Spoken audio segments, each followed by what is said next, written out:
Time to wake up. It's Saturday morning. Find some milk and cereal. Grab a bowl and spoon. No, a bigger spoon. Head to the living room and take a seat on the floor while Joseph and Chris present to you Saturday Morning Cartoon! Hello everybody and welcome to Saturday Morning Cartoon Boom!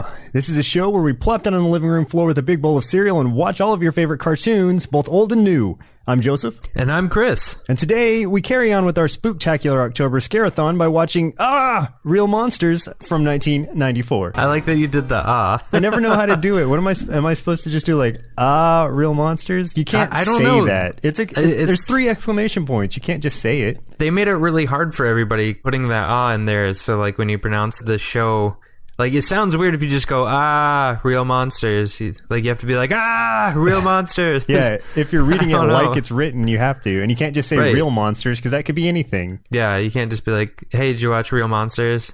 Boring. It just sounds stupid. Yeah, what a loser.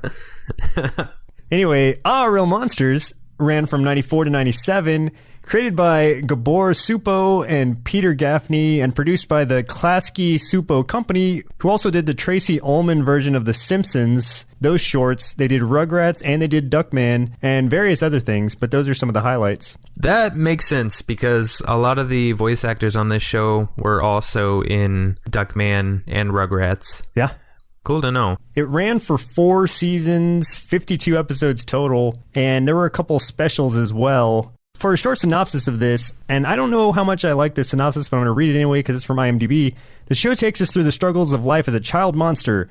3 monster friends are studying how to scare humans in school. Often their attempts don't work out as planned. I mean, that's accurate, but... Yeah, it's accurate. That's not a very good description of the show, though. No. Really. I don't know. It doesn't give you much. Yes, we'll give you a lot in this, so don't worry about that. We'll give you more than you want. Way more. I was looking at the cast and everything. Like I said, a lot of them were people that voiced on Rugrats and Duckman, but some of them have some pretty cool other stuff. The woman who voiced Ablina, Christine Cavanaugh, was Chucky on Rugrats, and also Dexter from Dexter's Laboratory and Babe the Pig. She was also Goslin from Darkwing Duck. Oh, nice. Yeah, she's done a ton of stuff. I was going to say, unfortunately, she passed away last year. They said it's undisclosed cause of death. It's a really weird thing, like, that nobody knows what happened. I guess maybe it's just the family wanted to keep it quiet or something, but... Maybe. It's strange. I never really hear about that kind of stuff. Yeah, I didn't even know.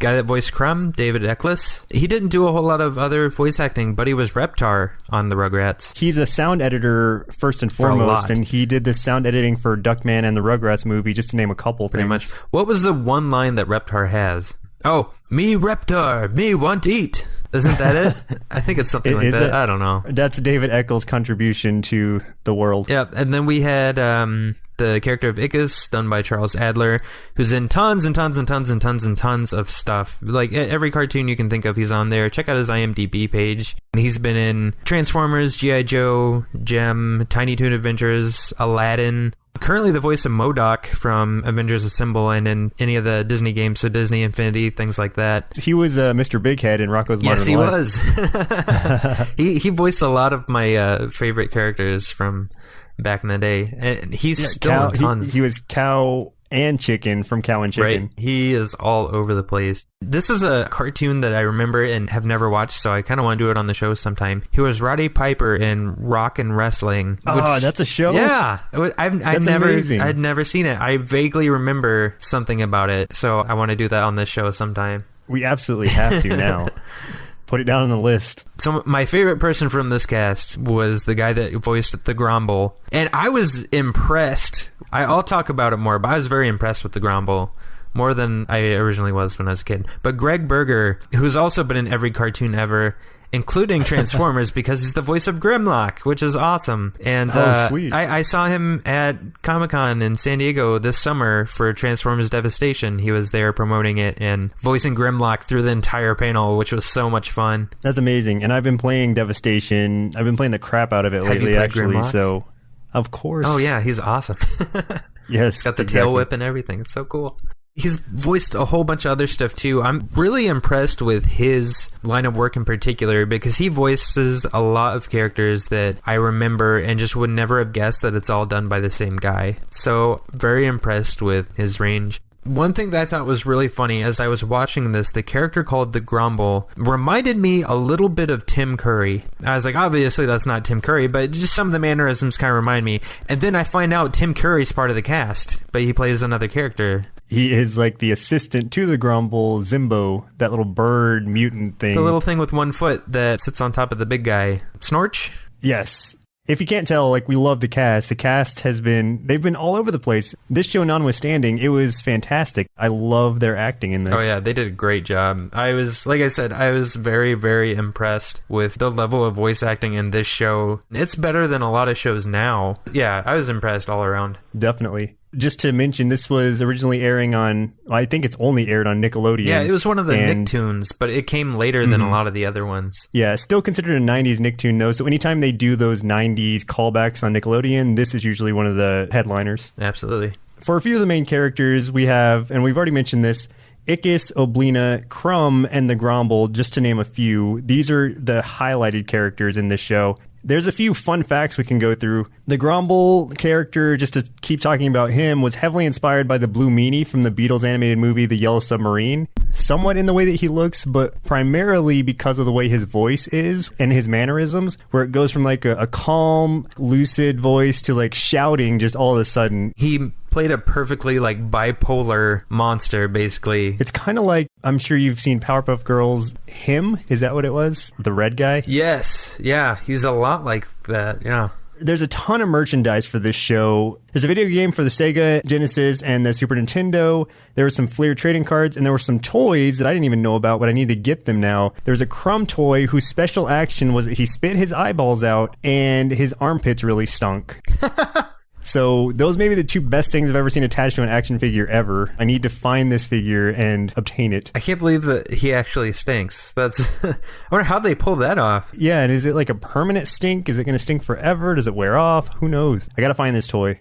After the success of the Rugrats movie, a movie based on this series was planned, but it was canceled because the story was too dark and too scary for children. Really? But they never said what the plot actually was, so I'm super curious. I hope one day that they bring this out. That's really interesting. It was too scary for kids. At least too dark is one of the things, Okay. But then another source said it was too scary as well, so... Interesting. The Grumble's name was originally going to be the Womble, but that got changed to avoid lawsuit from a British TV series called The Womble. The Grumble sounds cool, though, because it sounds kind of like Grumble, you know? Yeah, it makes sense. I think it sounds better. That was for the best. Just for a last fun fact, Ickis, Oblina, and Krumm also made a cameo appearance in one episode of Rugrats. An episode was called Ghost Story. Those are just a few fun facts related to this show. Chris, do you have any memories of the show? What is your recollection of this from the 90s? Oh yeah, I definitely remember this. I was all about the Nicktoons when I was a kid, so the whole lineup, I was super into like Doug and Rugrats. Not as much into Ren and Stimpy, but that one kind of left pretty quickly. Then you had like Rocco, and then we got Aaahh! Real monsters. See how lame that sounds if you don't do the actual Yeah, you have to shout. Right. So I had kind of a love-hate relationship with this cartoon when I was a kid because I liked it because I loved monsters. I'm still kind of into that darker, somewhat creepy sort of, but still cartoony side of things. So it still appeals to me. I think as a kid, though, they played the show a lot. You would turn on Nickelodeon and you'd want to see a little of everything. And I remember as a kid them playing tons and tons of reruns of this show. And in fact, you might get like a couple hours of this show like all in a row. And eventually I got really tired of seeing it and probably stopped watching because I had no idea that the show ran as long as it did for 4 seasons. So that's kind of surprising me. But looking back on it, there's still some things that I am really nostalgic about. I love the introduction, the opening scene with the music and everything like that. I think that's still really cool. So totally love that. Always hated the Snorch, still hate the Snorch. So what are your memories of this one? I mean, I was or still am super into monsters and things, and I was that way as a child, but my memories of this show are just so few, unfortunately. Like, it sort of slipped under my radar as a child. I do recall seeing a few episodes over at a friend's house one day, but I think that's really it. I may have seen like 3 episodes of this ever. Really? Wow. So, yeah, and after watching these episodes, I really feel like I missed out, though, so I'm glad I was able to finally jump back into it. I guess now let's go ahead and jump into the 3 episodes that we watched for today's show. Just name them off. There's the very first episode, the highest rated episode, and then a random or listener recommended episode. And we do this each time before we go into our reviews. We start off with The Switching Hour, Season 1, Episode 1. So this is the intro to everything, and for a short synopsis of it, Ickis, Krumm, and Oblina hit the human world on Halloween night with disastrous results. That's fair enough. Now, that's a good way to describe a lot of the show. Yeah, that could have been the description of the show. It's a little bit better than what IMDb said. Exactly. Lots more on the trying to scare people and not succeeding than the learning in school kind of thing. This episode starts off where we actually are seeing a family. We're seeing a little kid taking out the garbage while his older brother's giving him a hard time. He opens up the trash can and Ickis is in there eating the garbage. The kid gets scared and runs away. He's like a redheaded Wolverine. Pretty much, yeah. He's got Wolverine hair, but it's red. Yeah. The older brother sees Ickis run away and just thinks it's a rabbit because Ickis has he's short. He's got big, long ears that kind of stick out. As a coincidence, since the kid's scared of this thing, Ickis, who he thinks is like a real monster, he fashions a Halloween costume for Halloween that looks like Ickis, and that'll come into play later in the episode. Yes, definitely. From this scene, we go straight down to the dump, which is where their university, their school, I'm not sure what it is exactly. Some kind of school. It's like almost in like what looks like sort of a sewer kind of thing underneath the dump. Well, where all the young monsters, specifically Ickis, Oblina, and Krumm, are training to be better monsters and scare humans. Right. This is our first introduction to the Grumble as well, telling the other monsters that they didn't pass this test or they didn't do well in this test, so they're not allowed to go out on Halloween night, which is, the best night of the year for monsters. Right. So the students are not super happy about it because they want to go up and scare people on Halloween because that's kind of their thing. I mean, that's like their big holiday is Halloween. So some of the monsters are kind of planning on sneaking out, and Oblina kind of catches wind of this, and she is the kind of person that doesn't want to be left out. She wants to be on top of everything and wants to be kind of like number one student and good at everything. So right off the bat is kind of like, okay, we got to do this, and kind of coerces Krumm and Ickis to go. Ickis, I mean, he's the nervous type, super nervous and doesn't want to be in any kind of confrontation, right? Especially with the Grumble, who is a very menacing force to these children. Right. And Krumm just doesn't really care. Krumm's just Krumm. He's just there. Yeah, he just goes with the flow. Yeah. He's just kind of a doofus. That's the best way to describe him. What ends up happening is they sneak out anyway, of course, against the Grumble's will. But in trying to scare these kids, since everyone's dressed up on Halloween night, they're not very effective at it. So instead, they run across some kids who are like, hey, this house is handing out pennies. Have some pennies instead of candy.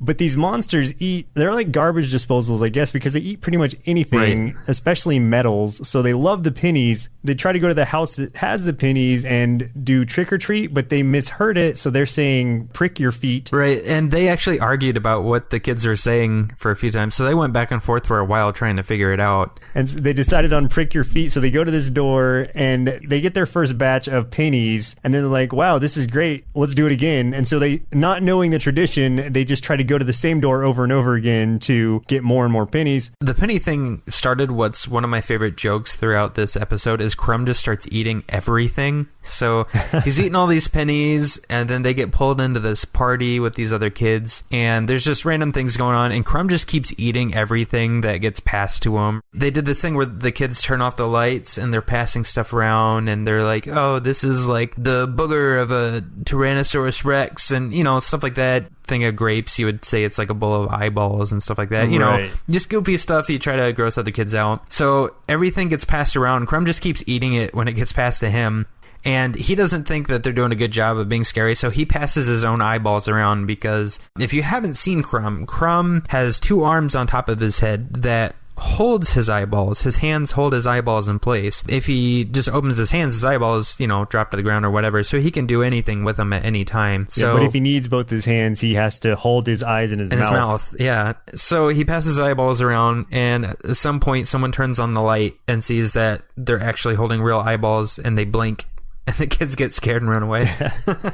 That starts off a chain of events where they go outside and then get separated from Ickis. And Nikki, the kid who's dressed up like Ickis because he had seen him earlier, gets mixed up. So the monsters end up taking this kid back with them to their lair. And then Nikki's brother ends up taking Ickis back with him so he won't get in trouble from his mom. That's the whole switching hour portion of it. One of my favorite Krumm jokes. Once Krumm and Oblina start running away from the crowd and they bring Nikki with them thinking he's Ickis, when Oblina shows how she was going to scare the kids because they were causing trouble, it causes Nikki to faint, and Krumm is like, poor Ickis, he pricked his feet one too many times. That starts this whole mess and the rest of the episode essentially is devoted to this switch has happened. Right. How are they going to deal with it? Yeah, the kid finding out there's all these monsters and he's down there and they think he's one of the monsters. One of my favorite parts of this episode is that the Grumble loves this new Ickis, Yeah. which he doesn't realize that it isn't the real Ickis, and he thinks that all of a sudden he thinks that he's gotten through to Ickis finally, and Ickis is might amount to something, and it's actually just the kid in the costume, and I just thought that was really funny. That was a good part where he's proud of Ickis for a change, but it's not even him. Right, he even cries because he's so proud. Well, eventually the switchback happens. We get to see Ickis's, basically his main scare, which is him growing really large, his eyes turning red, and him showing his fangs. We get back to the classroom. The Grumble basically brings them down and says, I did some detective work. I found out who it was, who went out on Halloween night against my will. And he starts congratulating them, but you still disobeyed me, so you're still going to get punished. And the punishment was there was something bad, something really bad, or you don't want to know. Right. Yeah, they displayed 3 doors, something bad, something really bad. And then it was this nice, pretty looking cottage. It was really colorful, and there's butterflies, but the door says, you don't even want to know. So, and I think that's the one that Ickis chooses. He's just like, what's behind door number 3 again? And that's where the episode closes out. Right, and all you hear is a loud scream as the camera goes to black, but that's it. So we don't know what actually was behind that door. With it being the monster world, though, it's kind of like everything in their world is backwards as far as compliments and things like that. So if you told a monster, hey, you're really ugly, they would take that as a great compliment. So my guess is that behind door number 3 was something like babies playing with puppies or something really cute that would just terrify the monsters. So let's jump over to the second episode we watched. So these episodes are just split into 2 parts. There's part A, part B, which are 2 separate mini stories. So we watched Misery Date, which was part B of episode 10, season 4. For a short synopsis of this one, the Grumble is in love with the library monster, and he's not as strict as he used to be.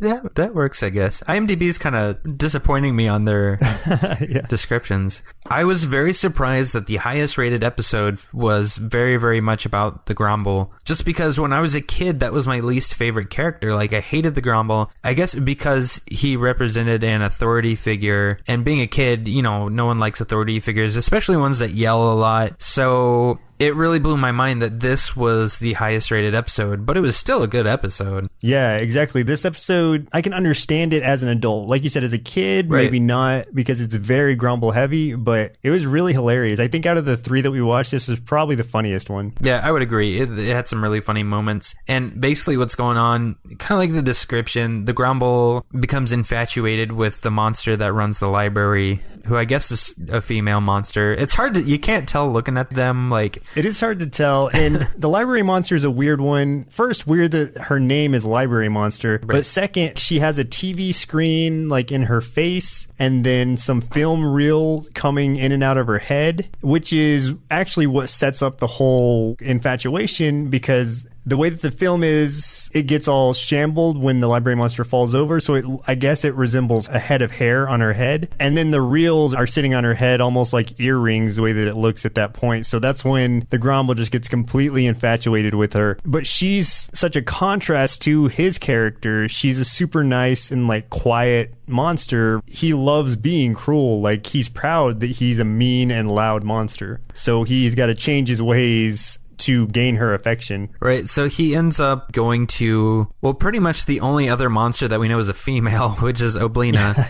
and right. kind of asking for advice, and kind of ends up getting stuck with all three of them, Oblina, Ickis, and Krumm, trying to help him change and helping him through his first date. So they're basically there with him the whole time, kind of guiding him along and helping him out and stuff. One of my favorite gags from this was, like we said, everything in the monster world is backwards from us. So instead of handing the librarian monster flowers, Ickis sets him up and the Grumble hands her a big collection of dead fish. Yeah. And you know, she smells them like she would flowers, and she's like, oh, and I thought that was funny. And the whole episode was full of stuff like that. Yeah, there was a lot of that. And Oblina said, or when she first discovered that the Grumble had a crush, she was like, they don't call it a crush, they call it a squish. So she's like, right. The Grumble has a squish on the library monster. There's a lot of replacement words. They almost have their, not almost, they do have their own language. They have their own slang sorts. and stuff, for yeah, sure. Yeah, exactly. They replace a lot of common words with grosser versions of grosser words as replacements, I guess. This was an episode, like we were talking about in the previous one, where, and like you were just saying, where those insults are really coming off as compliments, because when Grumble and Library Monster are walking through the dump, he says, you know, the dump has never looked as hideous as it does tonight, which is exactly the opposite of what you would want to hear, but in a monster world, that's a positive thing. Right. Oblina says something similar at one point where she says, the stench of romance is in the air. Yeah, exactly. Everything is like that. Everything's just a little backwards. It is backwards. Ickis in this episode is really trying to keep them together no matter what, because it keeps him out of trouble, and he's thinking, what can I get away with? That's one thing I like about Ickis, is because even though he's the nervous monster who's afraid of everything, but he's still kind of a troublemaker. So it's like, even though he's very nervous and doesn't want to get in trouble, he's not going to stop doing things that would get him in trouble. He just doesn't want to be caught. So, like when he's ferrying them on the boat, and I love that. Yeah, he's got the paddle and he just keeps splashing water in the Grumble's face. He's just testing his patience, basically. Right. I love the song that he's singing. It's hilarious. He's basically acting like it's a gondola, and he's singing like an Italian kind of song, but just awful. Like, he's singing it so bad, but it's just hilarious the way he does it. In the monster world, though, I think bad singing is actually good singing, because they always call on him to sing. Like, I think in the next episode they do that too, but I'll get there. One of my favorite Krumm moments throughout all these episodes we watched was in this one. I know exactly what you're going to say. Yeah, where the Grumble is in the room with Oblina and Krumm, and basically asking, like, if I keep being nice, I'm going to go crazy. Like, I need to tell her the truth, or what should I do? And Krumm just has a really lucid moment where he goes on a tangent about the Grumble being himself around the library monster, or else he'd be lying to her. But if he likes her, he can't do that. Right. And that was just a good interaction between them. And Grumble's like, Krumm, that's very perceptive. It is he's so like, funny. I can't play dumb all the time or I'd lose my mind. Right. It's so funny because Krumm is he's just kind of like that bumbling idiot that you feel like doesn't really have much of a thought in his head. He doesn't say much. He has this little like giggle. I can't even do it justice, but that's like all he does. He makes noises. He laughs. He says a few things here and there, usually no more than one sentence at a time. And then here he just goes on this like speech, and it's like this big profound statement about truth and love and everything, just completely against what like his normal character is. So it was just a great moment. It was. And then it backfires on him though, because the Grumble's like, I'm going to expect more from you from now on. And he's like, oh, I should have kept my mouth shut. Exactly. So yeah, definitely backfired on him. But what ends up happening is the way the library monster does this was kind of funny to me also, where he goes to reveal his true self to her, to not fake it anymore, because he really does care for her. And the Grumble, he starts shouting at Ickis in the library just to shoo him away because he's bothering him. Library monster is basically just like, I don't like you anymore. and rejects him for being a little too loud. My favorite part of that was, so the Grumble goes up to her and says, "Now that you've seen the side of me, can you still care for me?" And immediately she just goes, "No." No. Without like a second, just no. Like right when he finishes the sentence. And then he was like, he's like, "Really?" And she's like, "No." And then he's like, "Oh, well, okay." It was very matter of fact, and that was awesome. That was great. All hope's not lost because the Grumble runs across the custodian monster who is being mean to these kids who aren't keeping their rooms dirty enough. And then that's where the episode closes out. Yeah, and he's obviously Twitter-baited once again. Yes. He has another squish. And that takes us to the third episode we watched, which was Krumm Gets Ahead, Season 3, Episode 7A. For a short synopsis of this one, Krumm misplaces an eyeball for the 7th time in a week and decides what he really needs is a head, as the name would imply. And oh my gosh, there are a lot of head puns in this. Yeah, there really are. Like every other sentence. But it makes it hilarious. It is funny. It's funny to me that Krumm keeps losing one of his eyes. And, I mean, the episode starts out with he's asleep. He wakes up. His one eye is open and looking around and can't see out of his other eye, and he's starting to freak out. Then all of a sudden, his other eye opens up and is kind of seeing some sort of slop and a spoon. So he automatically knows that his eye is in the soup in the cafeteria for some... Like, I want to know how his eye gets in the cafeteria food. But yeah, we need the backstory for this one. Right. But apparently that's not a strange place for him to lose it, so he knew exactly where it was right when that happened. Right, and as the description tells us, after losing it for the 7th time, he decides that he just needs a head. He needs something to hold his eyes in there. He doesn't think it's fair that he's the only monster who has to hold on to his eyeballs. And that's a fair point. It is a fair point, because it really limits what he can do. Yeah. But although I do love seeing him when he puts his eyes in his mouth, I think that's hilarious. That is great. Yeah, he's just an awesome character. They go through a few trial heads before they get to the one that he's happy with. There's a bowling ball. There's a rotten pumpkin. There's a bucket. Yeah, a bucket, a TV. Yeah, a TV. An old broken TV. Just whatever they can find in a junkyard. Yeah, they had a fishbowl too, and then... Oh, right. But there was a fish in it still, so he popped his eyes in and the fish swallowed him. Yeah, the fish ate his eyes. So that didn't work out. So he ends up having to go to the monster doctor, who is essentially like a plastic surgeon for monsters. He ends up giving him a head that's like a coin purse. That's exactly what it is. Just bolted onto like what I guess would be the top of his body. Right. And it worked. I mean, it functions like he's hoping it would, and he's just so proud of it. And that's the best part of this episode is the pride he takes in his new head. So he kind of gets a little bit of like an ego. He becomes obsessed with his looks now that he has a head. He finds what we would say is a wig to go with it, but it's not really a wig. I think it's like a carpet tile or something that he puts on top to use his hair. It's either a carpet tile or like a flat broom. Oh, that might be what it was. Yeah. I don't know. Something bristly like that. Yeah, either way, it is definitely not hair, but he's very happy with what he ends up with, and he uses head puns constantly, like I was saying. Like, he'll say, "Go right ahead," and then he'll start laughing. He was dancing a lot in this, which was kind of funny while he was showing off his new head and his new hair. Like, his dance moves were just hilarious, and he's like pointing at people since he can use his arms now. Right. He has a freedom to do these things now that he can hold his eyeballs up there.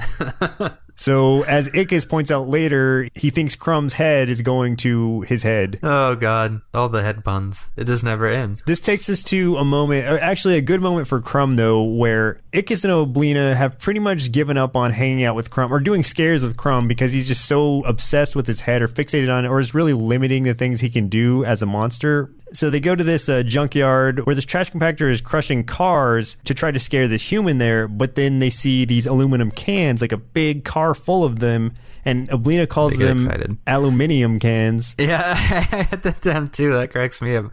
Aluminium cans, and she's very excited. So they go after those, but the giant magnet comes, pulls the car into the trash compactor, and it starts to crush them, and I guess they don't really have a way to get out of it. Maybe they're trapped under the cans. This is Krumm's moment to shine, where he has to choose between saving his head or saving his friends. and he goes up there to try to do both, I guess, but he's just mashing buttons, it looks like. Yeah, pretty much. Fortunately, he ends up saving his friends as opposed to his head. One of my favorite gags with this, though, was the big magnet stole his head. He's got to make the decision. Do I save that? Do I save my friends? He gets up in the crane, and he's hitting the buttons, and it stops it. And Ickis and Oblina are like, yay! But then he hits another button, and it starts crushing them again. Yeah, like even faster.